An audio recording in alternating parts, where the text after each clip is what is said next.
జగనన్న అన్న నమస్తే అన్న. జగనన్న నమస్తే అన్న. నేను వైజాగ్ ఎయిర్పోర్ట్లో నా పేరు సామ్రాజ్యం అన్న.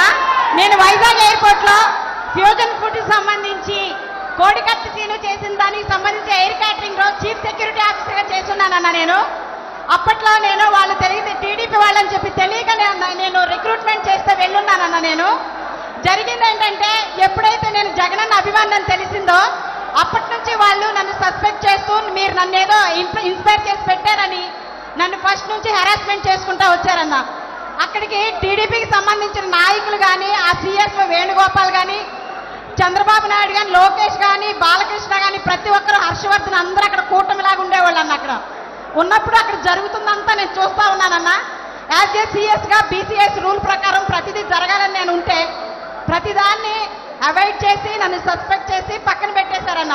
పెట్టేసి ఏదో ఒక రకంగా నన్ను హెరాస్మెంట్ చేస్తూ నేను దొంగతనం చేశానని నా మీద దొంగతనం కేసు కట్టి ఎయిర్పోర్ట్ డైరెక్టర్కి నా మీద దొంగ కేసు పెట్టించారన్న. పెట్టించిన తర్వాత వేణుగోపాల్ అయితే నిన్ను ఎక్కడా ఉండనేను అని చెప్పి నాకు సవాల్ చేసి నా మీద వార్నింగ్ ఇచ్చున్నాడన్న. ఆ తర్వాత నేను ఈ హెరాస్మెంట్ భరించలేకపోతున్నానని చెప్పి రిజైన్ చేసి బయటకు వచ్చేసి వేరే ఎయిర్లైన్స్ నేను ఇనాగ్రల్ చేసి నేను ఆఫీస్ ఓపెన్ చేశానన్న. సేమ్ వైజాగ్ ఎయిర్పోర్ట్లోనే. మీ మీద దాడి జరిగిన తర్వాత మేము ఉంటున్న అపార్ట్మెంట్ దగ్గరికి వచ్చి మేము ఉన్నామని ఎంక్వైరీ చేసి మా అపార్ట్మెంట్ చుట్టూ నెల రోజులు తిరిగారన్న. ఈ దాడి నేను చేపించాను, మీరు నన్ను అక్కడ పెట్టి మీ మీద నేను చేపించానని నాతో చెప్పించడానికి నన్ను చాలా రకాలుగా హెరాస్మెంట్ చేసి మా ఫ్యామిలీ అంతా మమ్మల్ని హెరాస్మెంట్ చేశారన్న వాళ్ళు. అయినా కూడా మేము ఏంటంటే డిసిప్లిన్ ఉండాలని బయటికి రావడానికి భయపడి పిల్లల్ని తీసుకొని ఫ్యామిలీ అంతా మేము షిఫ్ట్ అయిపోయి వెళ్ళిపోయామన్న రిజైన్ చేసి. కానీ ఎయిర్పోర్ట్లో ఎప్పుడైతే మీ మీద దాడి జరిగిందో అప్పటి నుంచి నేను చేస్తున్న ఆఫీస్ కానీ మొత్తం తీపిచ్చేశారన్న.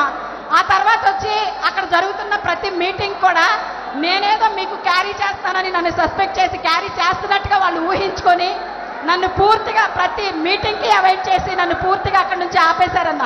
ఆ తర్వాత నేను వచ్చేసానన్న. బయటకు వచ్చేసిన తర్వాత నేను మా ఇంటి దగ్గర ఉంటూనే అన్ఎంప్లాయ్మెంట్లోనే ఉన్నానన్న. 5 years నుంచి నాకు ఏ జాబ్ లేకుండా నన్ను హెరాస్మెంట్ చేసి నన్ను ఏ రకంగానే ముందుకు రానిలేదన్న. ప్రతి చోట నా మీద రోబరీ కేసు ఉందని లేకపోతే ఇంకోటి అని కావాలని నా మీద ఇది చేసి ఈ అమ్మాయి వాళ్ళకి కోవర్ట్ అని కూడా నన్ను చాలా హెరాస్ చేసి అన్ని చోట్ల పొల్యూట్ చేసి ఎక్కడా జాబ్ రాకుండా చేశారన్న. అయినా నేనేం బాధపడలేదు. ఆ రోజు నా నుంచి జాబ్ అయితే తీయగలిగారేమో కానీ జగన్ అన్న నా గుండెలో నుంచి మాత్రం తీయలేకపోయారన్న వాళ్ళు ఎవరు కూడా. ఈరోజు బోండా ఉమాగాడు చేసిన ఆ పని చూసిన తర్వాత నేను నా ఫ్యామిలీ ఏమైపోయినా పర్లేదని చెప్పి నేను ముందుకు వచ్చేసాను. ఆ రోజు జరిగింది కళ్ళారా ప్రత్యక్ష సాక్షి నేనే. అక్కడ జరుగుతున్న ఒక దరిద్రమైన ఆ కూటమంతా, లోపల జరుగుతున్న చీకటి ప్రపంచం అంతా ఐ విట్నెస్ నేనన్న. ప్రతి ఒక్కరూ చేసిందంతా నా కళ్ళతో నేను చూశాను. కానీ నేను ఏ రోజు నోరిప్పలేదు. ఈసారి మీ మీద దాడి జరిగిన తర్వాత ఇంకా నేను మౌనంగా ఉంటే ఇంకా నేను అసలు నన్ను నేనే ఉపేక్షించుకోలేదన్న. అందుకే నేను ముందుకు వచ్చి ఈ విషయాన్ని నేను బయటికి చెప్పేశానన్న. అంతేకాదన్నా, బాండవమ్మ అప్పుడు మీ మీద దాడి చేయించినప్పుడు మీరు బస్సులో బాధపడుతుంటే చూస్తుంటే నా గుండెని అవిసిపోయినట్టుగా నేను ఇంట్లో పడి ఏడ్చామన్నా. మీకేమన్నా జరిగితే భరించే ఓపిక అయితే మా దగ్గర లేదు. నిజంగా ఏం జరిగినా మీరెప్పుడు బాగుండాలి.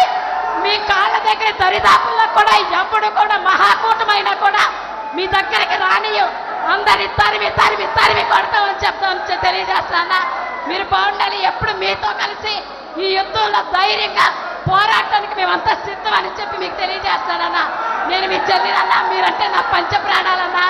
మీ అందరికీ మీరెప్పుడు బాగుండాలని దేవుడిని కోరుకుంటానన్నా. ఈ యుద్ధంలో మీతో కలిసి మేమందరం కలిసి సిద్ధమన్నా. ఎంత అబ్యూస్ చేసినా, మమ్మల్ని ఎంత బాధ పెట్టినా మాటలు చెప్పలేనంత విధంగా సోషల్ మీడియాలో మా గురించి పోస్టులు పెడుతున్నా కూడా మేము పట్టించుకోలే.